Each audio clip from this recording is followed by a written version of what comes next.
Yang bohong itu adalah orang yang mengatakan Allah itu beranak. Barakallah Bang Musafir. Begini, Yesus mengatakan, Aku bersyukur kepadamu, Tuhan, Bapa langit dan bumi. Dia bersyukur kepada Bapa, Tuhan langit dan bumi.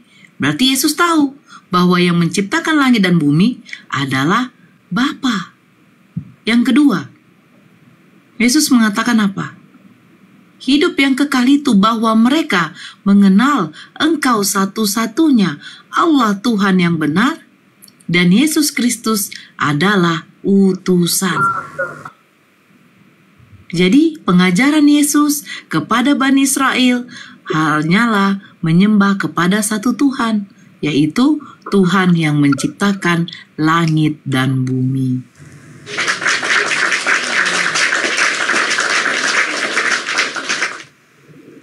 Terus Yesus siapa karena? Yesus hanyalah firman yang menjadi manusia, yang diutus oleh Bapanya untuk menyampaikan firman-Nya. Yohanes 17 nomor 8. Segala firman yang engkau sampaikan kepadaku ya Bapa, telah kusampaikan kepada mereka dan mereka menerimanya. Mereka tahu bahwa engkaulah yang mengutus aku. Fix, Yesus hanyalah utusan. Ajaran Yesus adalah menyembah kepada Bapanya. Bukan mengajarkan menyembah kepada Yesus, tetapi menyembah kepada Bapanya. Yesus sang juru selamat. Sang juru selamat untuk Bani Israel, agar Bani Israel menyembah kepada satu-satunya Tuhan, yaitu Allah yang ada di atas sana. Karena ini kayaknya apa ini? Karena ini santun ya, karena ya. Mungkin karena dia kemarin di room saya. Karena silakan karena. Ya, itu saya kalau belajar itu kan saya mau belajar ini.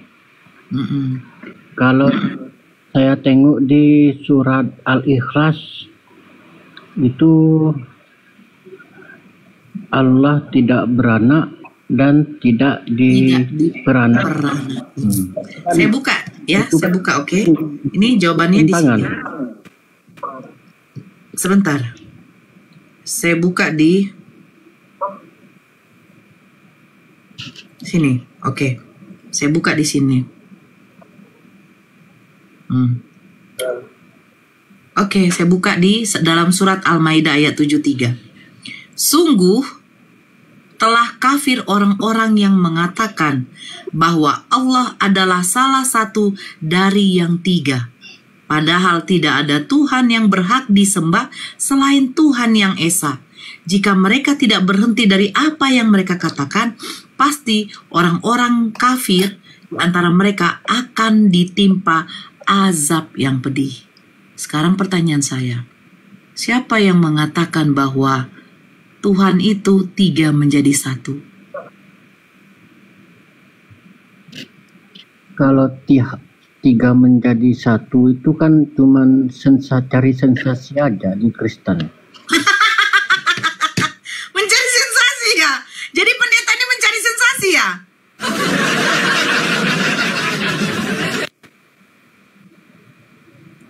Telah kafirlah orang yang mengatakan bahwa ada tiga Tuhan selain dari Allah. Kafir. Karena Allah menegaskan, janganlah engkau menyekutukan Allah.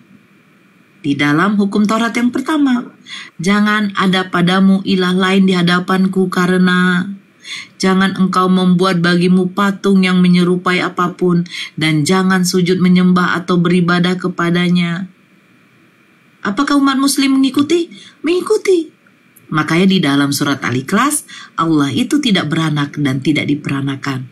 Kenapa dikatakan seperti itu? Karena kalian mengatakan Nabi yang sangat mulia, yang dilahirkan oleh perawan suci yang bernama Siti Maryam, kalian jadikan dia dan ibunya dua Tuhan dari satu Tuhan. Ada di surat Maryam. Coba surat Maryam ayat berapa? Oke. Surat Maryam ya? Al-Maidah 116. Al-Maidah 116. Kalau nggak salah ya. Apa? 1 dan 2 Tuhan. Al-Maidah 116. Ya, Al-Maidah 116. Ya, Al-Maidah 116. Oke, saya bacakan ya karena Ya. wa isqalallahu.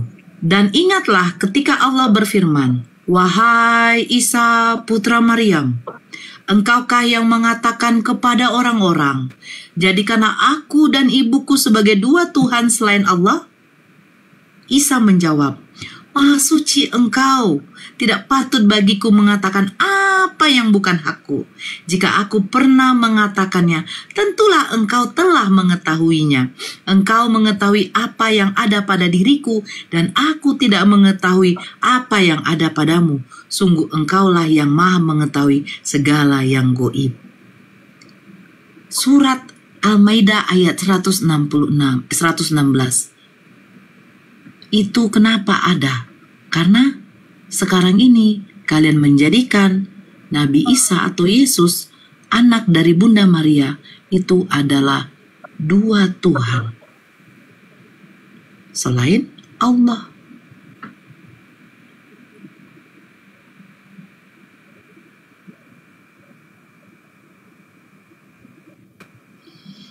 Ajaran Yesus di dalam Bible itu tidak salah karena Yesus mengajarkan menyembah hanya kepada satu-satunya Tuhan yang menciptakan langit dan bumi. Makanya di dalam Perjanjian Lama tidak pernah dikatakan Tuhan bernuzul sebagai manusia. Tidak ada ajaran bahwa kedatangan Yesus untuk menebus dosa manusia, nggak ada. Allah tuh tidak memerlukan dosa karena Allah tuh hanya menimbang pahalamu. Itu kan ajaran si... Kenapa, Dek? Itu kan ajaran Paulus. Ya, yang Itu kan menjadikan ajaran Yesus Paulus. Tuhan. Ya, yang menjadikan Yesus Tuhan itu ya Paulus, bukan Yesus. Yesus mengatakan dirinya anak manusia. Paulus mengatakan Iya. sebab itu Kristus telah mati dan bangkit supaya menjadi Tuhan.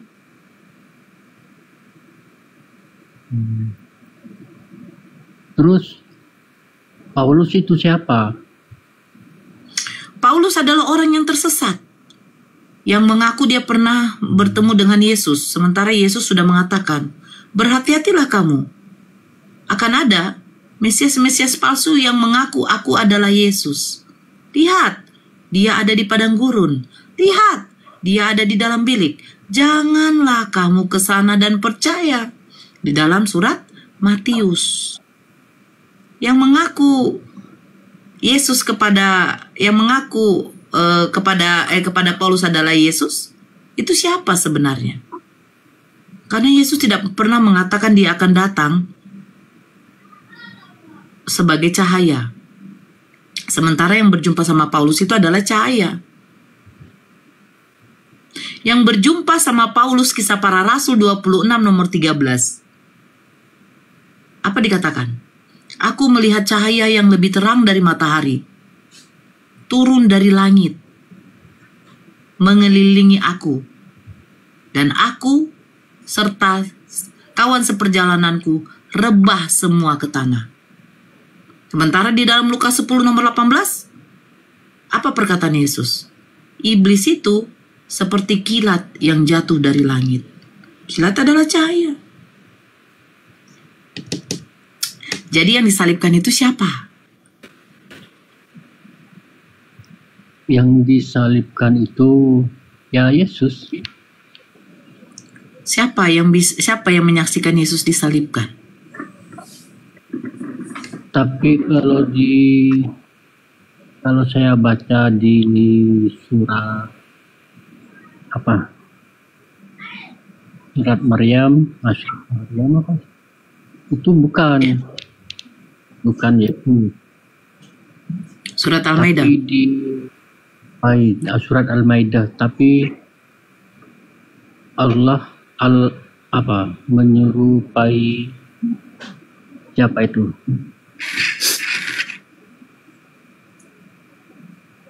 Siapa karena Yesus itu kan diangkat ke langit. Terus Ya. Allah menyeru orang itu menjadi Yesus. Hah? Katanya. Apa?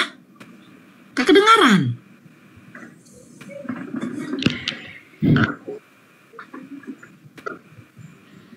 Allah Yesus itu diangkat ke langit. Terus Allah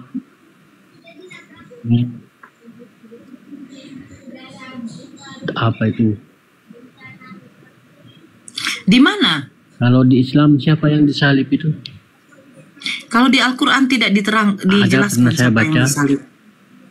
Kalau di Al-Quran begini Bang, kenapa Al-Quran tidak menjelaskan, tidak menyebutkan nama siapa yang disalibkan? Karena bagi kami tidak penting. Tidak penting. Kenapa tidak penting? Begini Bang, yang namanya Nabi, Rasul, utusan Allah itu dimuliakan. Bagaimana penderitaan dari Siti Maryam ketika mengandung Yesus, mengandung Isa. Nah, Siti Maryam itu dihujat, difitnah oleh kaumnya pada waktu itu. Dia dikatakan seorang wanita penzina karena hamil tidak ada seorang suami. Nah, datanglah Al-Quran menjelaskan kepada kita bahwa pada masa itu ada seorang nabi, seorang rasul yang diutus oleh Allah kepada Bani Israel, dilahirkan oleh seorang perawan suci dari keluarga Ali Imron yang ibunya bernama Siti Hana. Nah, perempuan ini mengandung, tetapi karena dia mengandung tidak ada suami, akhirnya dia pergi dari kotanya. Lahirlah Nabi Isa.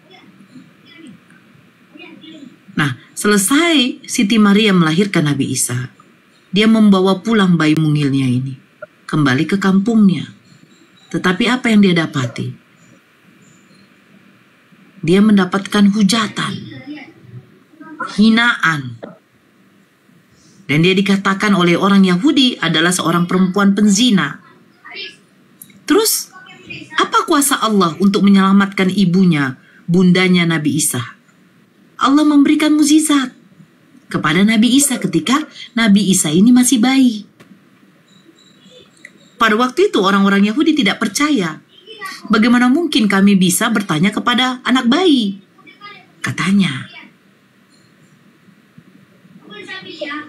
Akhirnya apa? Nabi Isa berbicara. Sesungguhnya aku ini adalah Abdullah, hamba Allah. Dia berbicara. Dia adalah seorang nabi, utusan Allah. Clear. Namanya ibunya Nabi Isa, Bunda Maryam. Tidak ternista lagi. Hanya Islam yang memuliakan Nabi Isa. Hanya Islam yang menyelamatkan marwahnya Siti Maryam, ibundanya Nabi Isa. Kristen. Apakah Kristen memuliakan? Enggak. Bagaimana caranya Bunda Maria ini diselamatkan dari hinaan, cercaan, bahkan mau dirajam? Dikawinkanlah dengan yang bernama Yusuf. Kalau di Al-Quran nggak ada. Kesucian dari Siti Maryam itu dijaga oleh Allah sampai beliau melahirkan. Dalam Bible, bahkan di mana dilahirkannya? Banyak yang mengatakan katanya di kandang domba. Nauzubillah. Seorang nabi, seorang rasul tidak mungkin dilahirkan di tempat yang seperti itu. Kalau lebih ngerinya lagi, Kristen menjadikan dia Tuhan. Apa mungkin Tuhan tidak punya kuasa membuat tempat yang bagus, tempat yang indah? Kenapa harus tempat yang terhina seperti itu? Iya, karena kandang apa? Kandang binatang. Melahirkan Tuhan. Terus besarnya bagaimana? Besarnya, dia itu difitnah, dituduh. Bahkan Kristen lebih lucu lagi, kedatangan Yesus itu sudah ada yang menubuatkan bahwa Yesus harus mati. Logika kita dulu, siapa yang berani menubuatkan kedatangan Tuhan harus mati? Ini logika, karena Tuhan tidak mungkin mati. Tapi kalian selalu mengatakan, nubuatan tentang Yesus ada di dalam perjanjian lama. Dia harus mati menebus dosa. Nabi mana yang bisa menubuatkan kedatangan Tuhan, Tuhan harus mati? Nabi mana? Terus bagaimana cara matinya Yesus? Karena mengenaskan, bro. Di hadapan Pontius Pilatus dia dicambuk, dia ditampar, dia diludahin, dia dipaku, ditombak lambungnya, diberikan racun maut, yaitu bunga karang. Bunga karang itu racun maut. Sungguh hina. Bahkan Paulus mengatakan di dalam Galatia 3 nomor 13, sebab itu Kristus harus menjadi kutuk karena kita. Sebab ada tertulis, terkutuklah yang digantung di kayu salib. Islam tidak ada menistakan Nabi Isa. Islam memuliakan Nabi Isa. Allah memuliakan Rasulnya. Diangkatlah Nabi Isa ini ke langit. Biar jangan dikatakan Nabi Isa ini terkutuk. Karena bagi bangsa Yahudi, orang yang disalibkan itu adalah orang yang terkutuk. Simbol salib itu adalah simbol kutukan. Fix. Islam tidak membenarkan Nabi Isa terkutuk. Islam tidak membenarkan bahwa Nabi Isa itu seorang Rasul mulia yang diutus oleh Allah untuk Bani Israel harus mati mengenaskan dan hina. Makanya kami ini ya, yang para mualaf-mualaf ini memang cerdas. Kalau anak kita saja ditampar orang, kita nggak terima. Kalau di depan kita saja kita diludahin, kita nggak terima. Apalagi ini Tuhan kita loh. Ditampar, diludahin, dicambuk, baru disalibkan, baru dikatakan terkutuk. Lebih hebat dong Tuhannya umat muslim. Nggak perlu ditampar, nggak perlu dikutuk, nggak perlu diludahin.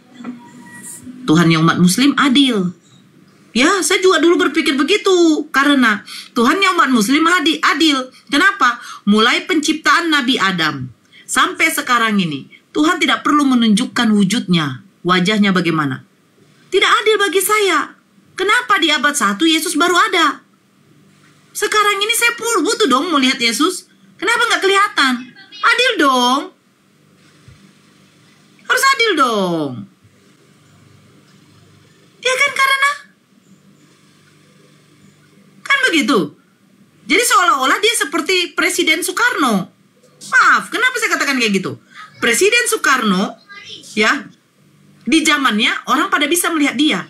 Mungkin nenek saya punya nenek. Tapi di zaman sekarang tidak bisa saya lihat Soekarno. Karena apa? Ya karena dia sudah meninggoy. Udah mati, udah meninggal. Nah, sekarang Yesus yang katanya Tuhan datang pada abad 1. Mana sekarang? Jejaknya mana? Kan begitu. Begitu Bang, karena ya kita cerdas lah. Kita cerdas. Cerdasnya apa? Cerdasnya berpikir Tuhan tidak mungkin menjadi manusia, Bang. Tidak mungkin saya punya Tuhan itu bisa BAB. Itu kotoran itu, Bang. Masa Tuhan mengeluarkan kotoran?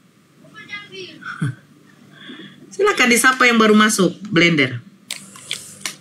Romi, monitor. Halo, assalamualaikum warahmatullahi wabarakatuh. Islam Bang ya. Islam, alhamdulillah. Sehat selalu ya. Bang Blender. Siap Bang. Kak Nora. Ya, siap Bang. Saya boleh jawab pertanyaan Kak Nora. Saya rasa yang menubuatkan itu nabinya Oten, Nabi Paulus kali ya. Ya, biarkan mereka menjawab. Assalamualaikum warahmatullahi wabarakatuh. Ya, waalaikumsalam. Ya, karena begini, karena ya, kita ini manusia diberikan akal. Apa fungsi akal itu? Karena untuk menilai baik dan buruk, salah yang benar. Gunakan akalmu untuk mencerna setiap kata-kata kami. Renungkan. Kami tidak ada unsur memaksa di sini.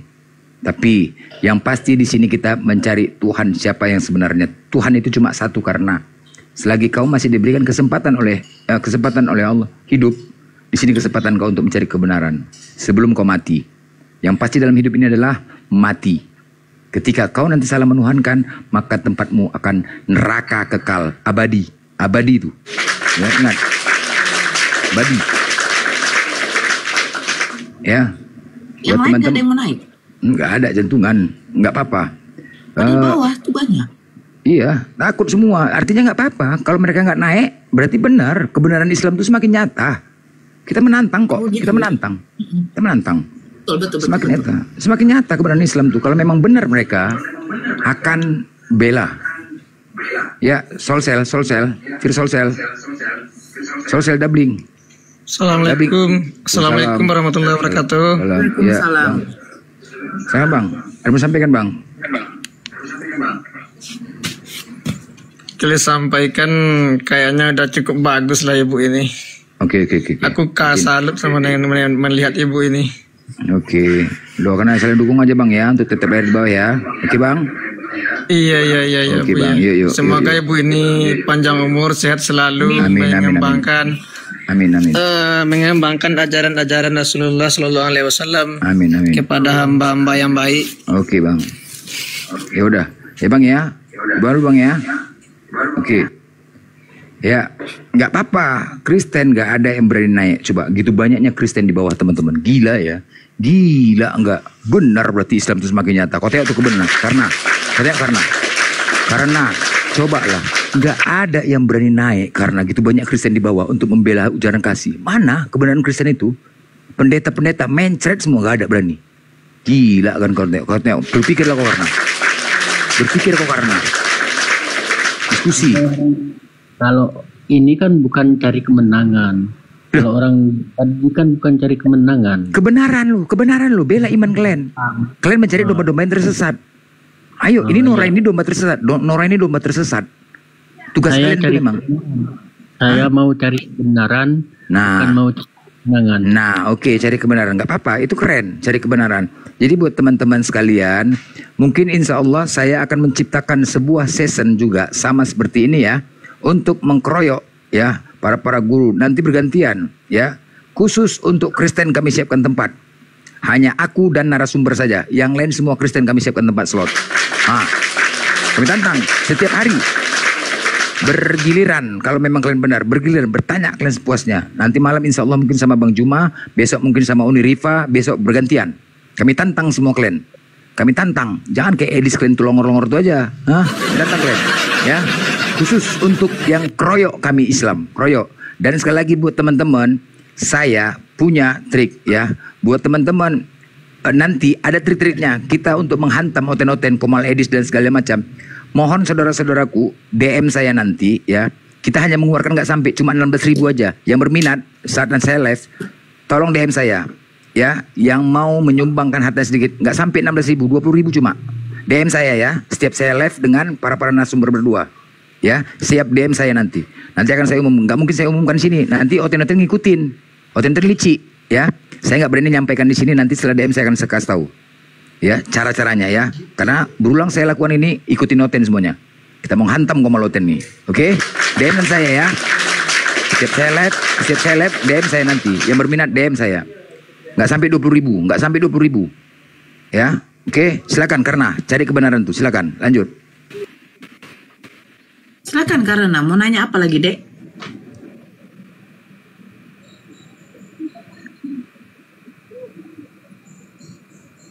Karena Iya, mau tanya apa ini? ya silakan tanya. Ini Unrifa, siapa? Nora sudah ngasih pencerahan sama saya. Nah, Saya itu kan lagi mikir apakah agama saya, apakah agama Anda yang benar ini.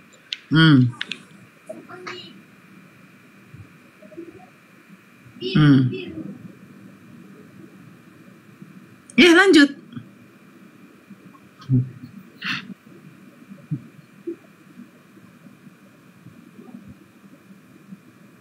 Kan karena tanya aja, lepasin aja perasaanmu, nggak apa-apa. Kita cuma berdua sini, lepasin aja, nggak usah malu-malu. Tanya aja. Sudah tahu, saya kan sudah kasih tahu tadi. Saya tidak mau cari kemenangan, saya mau cari kebenaran. Nah, apakah agama saya, apakah agama Anda yang benar? Itu. Oh, oke. Kita mulai dari mana? Konsep ketuhanan. Ya. Oke, dari konsep ketuhanan ya. Berarti karena dengarkan baik-baik ya saya ngomong. Potong saya kalau terasa panjang. Konsep ketuhanan di dalam Islam itu sama dengan konsep ketuhanannya orang Yahudi. Ajaran Samawi, yaitu menyembah kepada Tuhan yang tidak kelihatan. Yang perintahnya itu langsung kepada Nabi dan Rasul. Disampaikan kepada Nabi dan Rasul, lalu disampaikan kepada umatnya. Kepada Musa, Daud, banyak nabi-nabi terdahulu sebelum diutusnya nabi penutup yaitu baginda Rasulullah. Nah, kenapa baginda Rasulullah ini tidak untuk Bani Arab saja? Karena baginda Rasulullah ini ya melanjutkan syariat dari nabi-nabi terdahulu untuk mengajarkan apa? Mengajarkan hanya menyembah kepada satu Tuhan yang menciptakan langit dan bumi. Tuhan itu Tuhan yang tidak berwujud dan tidak berkelihatan, yang suaranya juga tidak bisa kamu dengar. Kan seperti itu. Nah, Nabi Muhammad ini nabi penutup untuk semesta alam, untuk seluruh manusia. Beda Yesus, beda Nabi Musa. Musa kita tahu untuk Bani Yakub, yaitu Bani Israel. Yesus di dalam Matius 15 nomor 24 juga dikatakan dia hanya untuk Bani Israel. Nah, kalau kita pikir, kalau Nabi penutup adalah Nabi Isa hanya untuk Bani Israel, bagaimana manusia yang setelah Nabi Isa diutus? Kayak kita sekarang. Makanya itu, Allah mengutus lagi Nabi terakhirnya, yaitu Nabi Muhammad untuk seluruh alam, untuk semuanya. Kalau Nabi Muhammad Nabi terakhir, kenapa besok yang turun itu Yesus? Yang turun Nabi Isa, oke. Turunnya nanti Nabi Isa itu adalah tanda-tandanya hari kiamat. Nabi Isa turun itu bukan untuk menghakimi seperti yang dikatakan di dalam Bible, menghakimi orang yang hidup dan yang mati. Nggak ada. Nabi Isa itu bukan hakim untuk menentukan manusia masuk surga atau tidaknya. Kalau di dalam Islam, Nabi Isa itu diutus kembali lagi untuk melanjutkan syariatnya yang belum selesai, abangku. Belum selesai. Tugasnya Nabi Isa belum selesai. Tugasnya baginda Rasulullah Nabi Muhammad sudah selesai. Kami pengikutnya tuh sudah clear. Clearnya apa?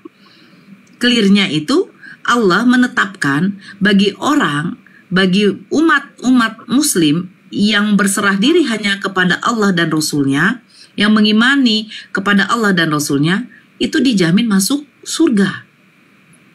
Kami menyembah siapa umat muslim? Menyembah kepada Allah. Terus nabimu siapa? Nabi Muhammad SAW. Kitabmu apa? Al-Quran. Fix. Kristen. Sampai sekarang cakar-cakaran. Oneness, Tritung, Unitarian. Berapa ratus ribu denom yang ada di kekristenan. Tuhannya siapa? Berbeda-beda. Nah, kedatangan Nabi Isa, dia di situ untuk melanjutkan syariat. Yaitu apa? Mengajarkan penyembahan hanya kepada satu Tuhan. Tapi kepada orang-orang seperti kalian yang menyembah dia itu, ya tidak akan ada yang namanya apa? Pengharapan untuk masuk ke dalam surganya Allah. Karena di dalam Al-Quran, ya, di dalam Al-Quran, dosa yang tidak bisa diampuni oleh Allah, yaitu dosa menyekutukan Allah. Yesus tidak pernah mengenalkan bahwa Bapaknya itu bisa dilihat. Perjanjian lama tidak pernah Elohim mengatakan dia bisa dilihat. Perjanjian baru Yesus juga mengatakan Bapa itu tidak bisa kau lihat. Suaranya tidak bisa kau dengar. Makanya itu Bang, karena ajaran di dalam Islam itu clear. Tidak mungkin Allah menciptakan yang namanya surga itu dengan mempermudah masuk makhluknya tanpa melakukan perintah-perintahnya. Contoh, Bang, karena bekerja, misalnya saya buat di ladang, punya sawah. Apa langsung abang memakan beras, memakan nasi? Tidak. Harus dikelola dulu. Membuat dulu bibit padi. Setelah itu tanahnya digemburkan. Terus di situ menanam padinya. Tunggu sampai beberapa bulan. Menunggu sampai beberapa bulan, ada yang dikatakan di situ dipupuk. Ada kan yang dikatakan di situ disemprot hamanya, diambil hamanya. Butuh proses kan, Bang? Setelah menguning, dipanen, baru dimasukkan ke penggilingan padi, jadilah beras. Apa bisa langsung dimakan? Tidak, dimasak dulu. Kan begitu, Bang. Nah, ketika Allah menciptakan makhluknya, apakah dengan gampangnya surga itu juga diciptakan? Makhluknya tanpa berbuat apa-apa masuk surga? Enggak, Bang. Makanya di dalam Islam itu ada syariat, aturan, larangan, perintah yang dibuat oleh Allah untuk makhluknya. Kenapa? Agar makhluknya ini tidak sama seperti binatang. Hewan, Bang. Makhluk Tuhan juga, Bang. Sama-sama diberikan otak. Tapi bedanya hewan tidak memiliki akal, Bang. Hewan tidak ada aturan, abangku. Nah, manusia harus ada aturan. Kalau manusia tidak mengikuti aturan-aturan perintah larangan Allah, ya apa bedanya kamu dengan binatang? Maaf. Satu contoh. Selalu yang saya gaungkan dengan itu Faruk di Komal-Komal. Ada nggak sih di dalam Kristen, Yesus melarang kamu kawin sama emak kamu?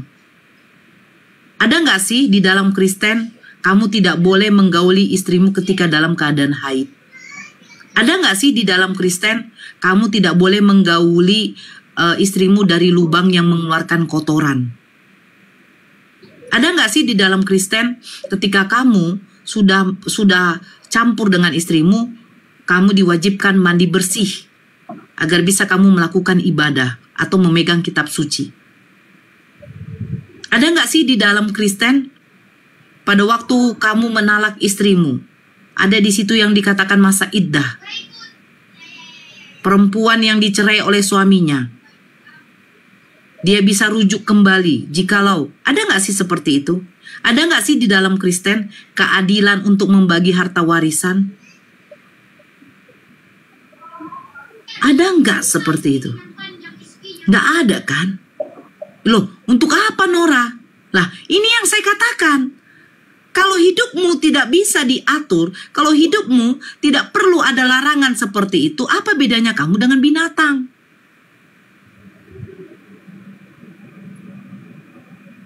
Semua dikasih tahu di dalam Islam. Sampai persyaratan peraturan ketika kamu berperang. Ya sekarang ini alhamdulillah kita tidak mengalami peperangan. Beda di zamannya baginda Rasulullah dulu. Nah, di zamannya baginda Rasulullah ketika berperang, itu ada peraturan-peraturannya. Kalian selalu mengatakan dipenggal, ajaran memenggal. Kalau saya tanya di mana datanya ajaran memenggal, gak akan kalian dapat. Karena apa? Di dalam Islam, ketika kamu diperangi, kamu wajib untuk memerangi juga. Apa mungkin karena ketika kamu bertemu dengan seorang begal, kamu diam aja?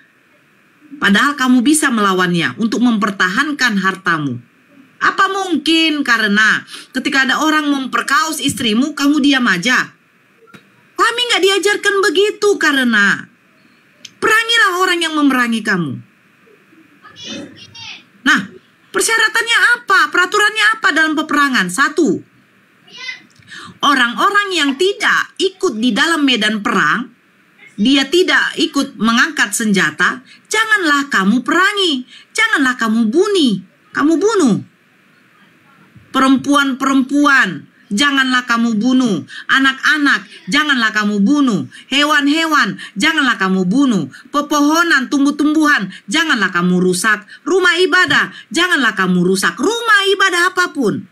Orang-orang yang sudah tua, janganlah kamu bunuh. Ada peraturannya. Tapi di dalam 1 Samuel 15 nomor 3, tumpaslah, bunuhlah mereka tanpa belas kasihan, anak-anak yang menyusu. Bayangkan, diatur semua karena makanya Islam itu teratur. Dari mulai kami terpejam sampai kami bangun. Bahkan sering di framing sama Oten, masuk WC aja kenapa mesti pakai kaki kiri? Baca doa. Ketika keluar memakai kaki kanan, baca doa. Karena apa? Karena memang bagi kami yang namanya tempat-tempat kotor itu selalu dihuni oleh jin-jin kafir.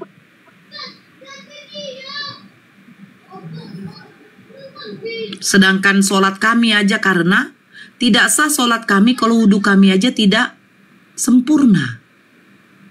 Coba diatur semuanya. Makanya saya tanya, ada nggak di Kristen perempuan yang haid tidak boleh digauli oleh suaminya? Nggak ada. Jadi kalau istrimu lagi haid, kau lagi sange, boleh kau gauli. Wudhu itu. Kenapa? Karena wudhu tadi itu wudhu apa? Wudhu itu membasuh, menyucikan tangan kita, kepala kita, hidung, semua dibersihkan. Mengeluarkan dari najis, kotoran. Pakaian pun pada waktu kita mau sholat tidak boleh ada terkena najis. Itulah Islam itu menjaga kebersihan, karena beristinja aja kami juga diajarkan. Islam itu mengajarkan kebersihan, karena tidak bisa dipungkiri. Apakah Kristen diajarkan kebersihan? Apakah ada peraturan larangan ketika kamu habis cebok, kamu wajib berwudu dulu atau membersihkan tanganmu, atau bagaimana caranya biar kamu bisa memegang bebel kamu?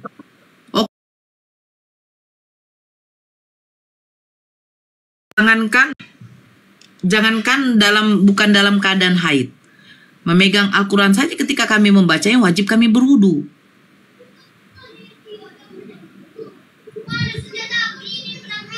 Itu bukti kesucian dari Al-Quran.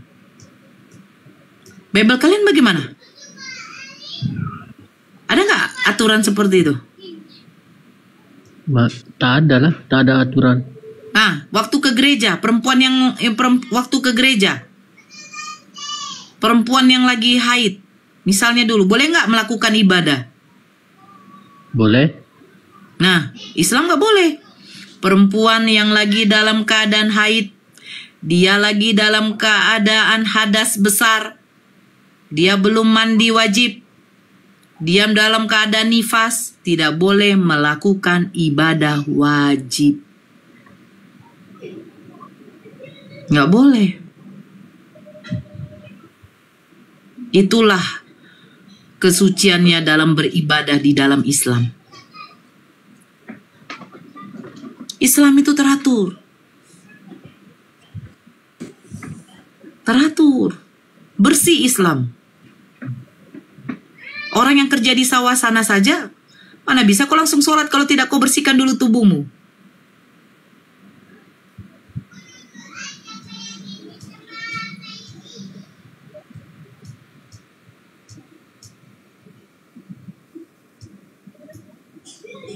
Apakah di Kristen ada hukum-hukum seperti itu? Karena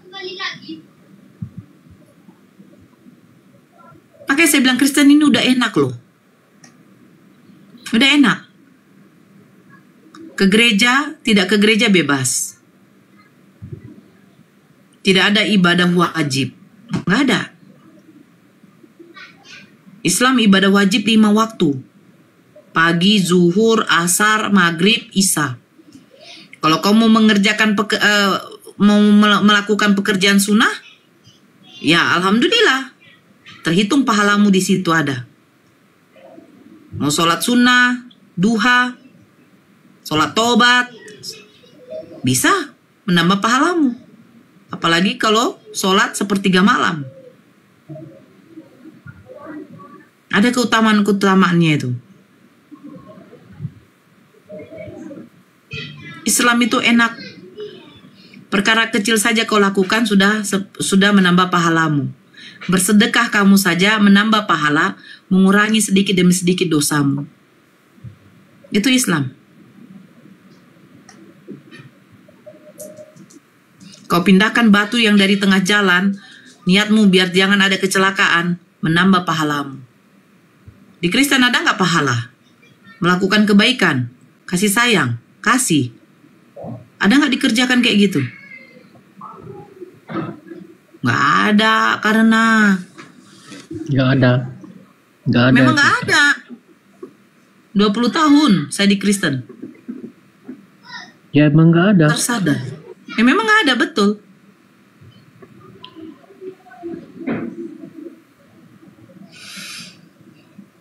Berpikirlah, karena hidup itu sementara.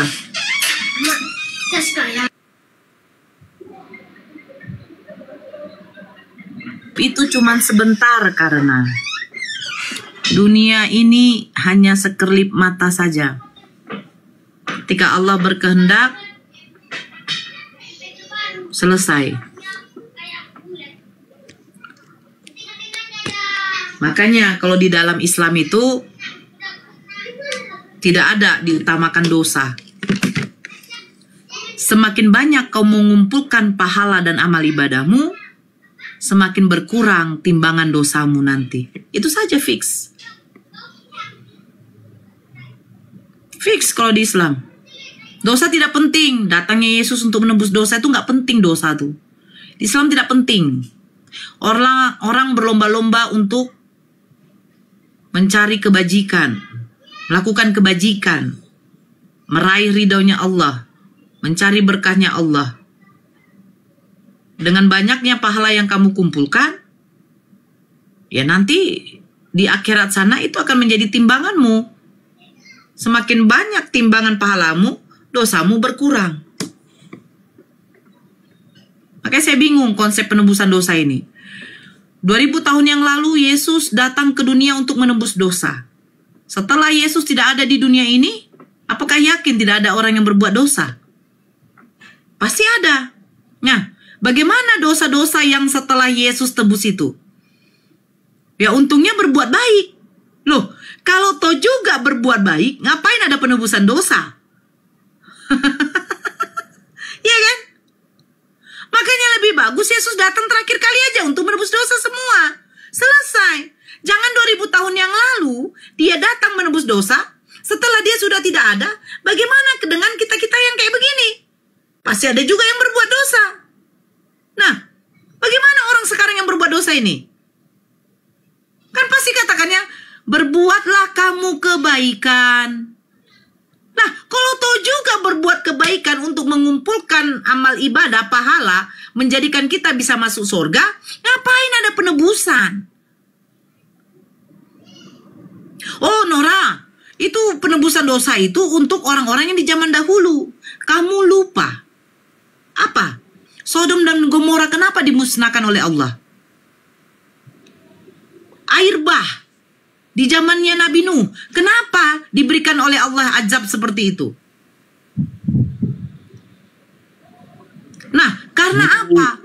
Karena tidak ada konsep penebusan dosa, karena kamu ditipu sama pendeta. Kenapa, Dek? Saya mikir, itu Tuhan Yesus kan nebus dosa. Nah, terus dosa itu tebus sama Tuhan siapa? Itu yang Tuhan, saya pikir. Ya Tuhan Bapamu lah, karena kan ada dua Tuhanmu. Kan dua Tuhanmu kan, karena iya. Betul kan? Betul. Bapa berfirman, jadilah manusia Yohanes 1 nomor 14. Firman itu telah menjadi manusia. Kalian jadikan namanya adalah Yesus. Yesus jadi dari firman-Nya Tuhan, yaitu Elohim. Nah, datangnya Yesus ke dunia katanya untuk menebus dosa manusia. Dosa manusia yang mana yang mau ditebus? Karena manusia yang sekarang ini masih berbuat dosa. Oke, kita buat dia menebus dosa untuk orang yang zaman dahulu. Sodom dan Gomora, air bah, banjir bah. Itu apa? Itu murkanya Allah, azabnya Allah kepada kaumnya Nabi Nuh, kepada kaumnya Nabi Lut pada waktu itu. Kalau Allah mau, kalau dunia ini berbuat maksiat, bisa dibuatnya seperti Sodom dan Gomora. Tapi kenapa tidak dibuat seperti itu? Makanya diutuslah yang bernama Nabi Muhammad untuk menyampaikan syariat. Apakah dikerjakan oleh umat muslim? Dikerjakan. Sehingga apa? Sehingga Allah itu masih memberikan rahmatnya kepada makhluk-makhluknya yang mau menyembah beriman kepadanya.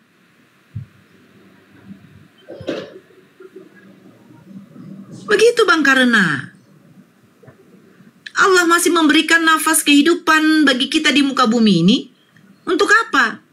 Agar kita diberi kesempatan untuk beriman kepada Allah dan Rasul-Nya.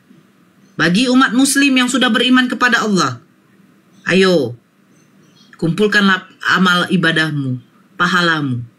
Carilah ridha Allah. Mintalah ridha Allah. Berkah Allah kepada kita. Nah, bagaimana orang kafir? Ketika hidayah itu di depan mata, ayo, kamu sambut itu. Raih itu. Kebenaran sudah ada di depan matamu. Bahwa Allah menetapkan orang-orang yang tidak beriman kepada Allah itu, yaitu tempatnya di neraka jahanam, dan mereka hidup kekal selamanya di sana. Bagi orang yang beriman kepada Allah, tidak akan pernah ditempatkan di neraka jahanam kekal. Fix sebenarnya Bang, karena fix. Cuman saudara-saudara Kristen ini, seperti yang dikatakan Al-Quran, mereka itu, walaupun mereka tahu kebenaran seperti itu, tentang itu, mereka tetap tidak mau apa? Membuka akal, membuka mata hatinya, menerima kebenaran itu. Karena apa? Karena mereka sudah dilenakan, terlena dengan kemaksiatan dunia. Dunia ini surganya bagi orang kafir. Kenikmatan yang Allah berikan kepada orang-orang musyrik, orang-orang kafir itu, kenikmatan dunia yang bersifat sementara. Terus bagaimana umat muslim? Kenikmatan umat muslim yang akan dia dapat itu yaitu di surga. Bukan di dunia. Dunia ini hanya sementara. Kau bisa makan enak, kau bisa minum yang enak, rumah kau gede, kau punya Pajero. Kenikmatan yang kau dapat, kenikmatan sementara. Tapi ingat, kenikmatan yang kau dapat itu akan menjadi apa? Akan diapakan? Akan dihisap oleh Allah. Dihisap, dipertanyakan nanti, karena umat muslim ketika mereka diberikan Allah itu kekayaan, jangan bangga. Jangan bangga. Karena apa? Akan dipertanyakan, dari mana kau dapat ini? Apa yang sudah kau gunakan dengan hartamu? Satu contoh ya, Siti Khadijah, Bunda Khadijah, istri dari baginda Rasulullah, istri pertama baginda Rasulullah, seorang janda kaya. Tapi ketika menikah dengan baginda Rasulullah, dia serahkan semua hartanya itu untuk berdakwah baginda Rasulullah di jalan Allah. Iya, benar itu. Habis. Tapi apa? Siti Khadijah tidak merasa itu adalah kerugian dia. Karena untuk menyedekahkan hartanya di jalan Allah, bagi dia itu adalah suatu apa? Suatu kebaikan. Karena harta itu tidak dibawa mati, tetapi akan diperhitungkan oleh Allah itu. Harta itu ujian loh. Anak ujian, suami ujian, istri ujian, semua tuh ujian.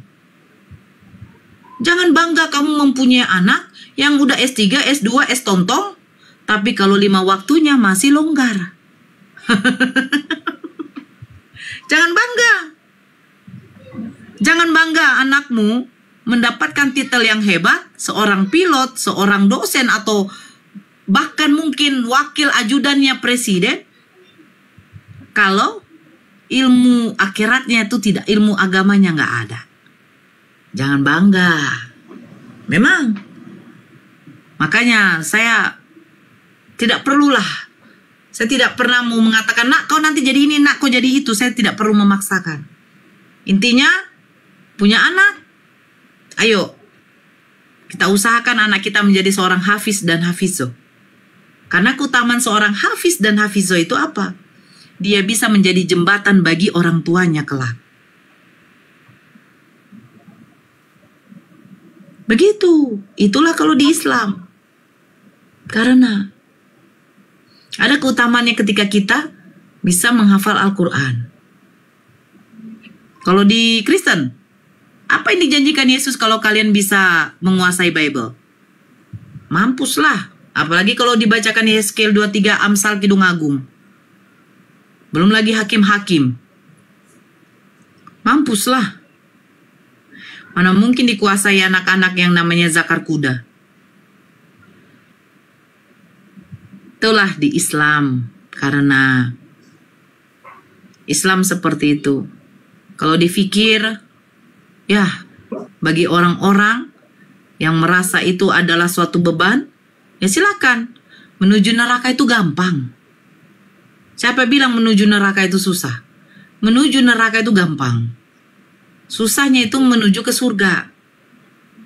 Karena ada larangan dan perintah yang wajib harus kita ikuti. Ya kan, karena? Iya, iya. Betul nggak? Betul. Nah, sekarang kamu mau ke surga apa mau ke neraka? Dia mau ke surga lah. Kata Yesus, hidup yang kekal itu harus bagaimana? Hanya mengenal satu-satunya Tuhan, yaitu Allah Tuhan itu sendiri. Ya. Begini, karena kalau ada orang yang mengaku dia beragama Nasrani, pengikut Yesus, dia tidak menyembah Yesus, tetap neraka. Karena apa? Ketika Yesus sudah terangkat ke langit, Nabi Isa sudah terangkat ke langit, diutuslah Nabi Muhammad sebagai Nabi penutup. Nah, itu diwajibkan untuk mengimani Allah satu-satunya Tuhan dan Nabi Muhammad adalah utusan Allah. Muslim berserah diri kepada Allah, surga. Tapi kalau kamu walaupun tidak menyembah Yesus sebagai Tuhan, tetap kamu akan masuk ke neraka karena kamu tidak beriman kepada Allah. Bagaimana cara beriman kepada Allah? Yaitu mengakui bahwa Allah itu satu-satunya Tuhan dan Nabi Muhammad sebagai Rasulullah. Begitu. Ya, kalau ada yang ngaku Kristen Unitarian, saya tidak menyembah Yesus, saya menyembah Elohim. Terus apakah dia masuk surga? Tidak. Tidak masuk surga. Loh, kenapa, Nora? Loh, ngapain? Ngapain kau beriman kepada Yesus sebagai Rasulnya Elohim? Rasulnya Tuhan. Sementara Yesus untuk Bani Israel. Kan sudah ada Nabi yang diutus oleh Allah, Nabi penutup. Yaitu Nabi Muhammad untuk semesta alam. Berimanlah kepadanya. Dan kepada Allah. Tuhan yang disembah oleh Nabi Muhammad. Nah itu. Ya, 2002 saya pemegang kunci surga. Islam itu pemegang kunci surga loh. Karena Islam itu dijanjikan masuk surga. Bukan Kristen, bukan orang kafir. Orang kafir nggak ada. Orang kafir itu pemegang kunci neraka bersama dengan iblis nanti.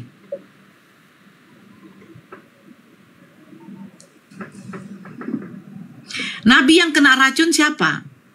Nabi Muhammad pernah diracunin. Nabi Muhammad Pernah diracuni. Wajar nggak kalau beliau diracuni? Karena wajar kan? Karena beliau manusia kan? Betul nggak? Itu namanya manusia, betul. Ya, tapi kalau Tuhan yang mati gimana?